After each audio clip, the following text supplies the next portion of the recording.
Pengantin wanita kecewa bayar 33 juta rupiah dekorasi pernikahan malah jadi begini. Janji tidak sesuai. Video memperlihatkan kekecewaan pengantin wanita terkait dekorasi pernikahan viral di TikTok. Habiskan dana 33 juta rupiah hanya untuk dekorasi, apa yang didapatkan pengantin wanita tidak sesuai harapan.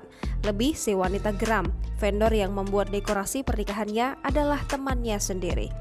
Akun Della Safrina membagikan video tersebut ke aplikasi TikTok pada Kamis 16 Desember 2021. Dalam video yang dibagikan, wanita itu memperlihatkan hasil dekorasi yang tidak sesuai yang ia harapkan.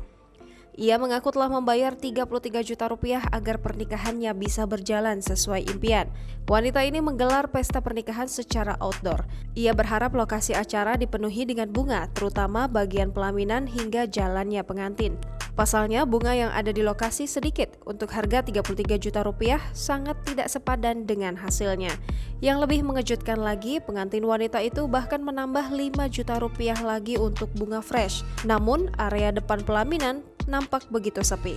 Bahkan area jalan setapak di venue pernikahan juga kurang mewah karena bunga tidak banyak.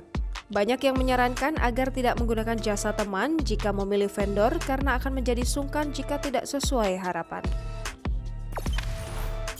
Jangan lupa subscribe, share, komen, dan like ya!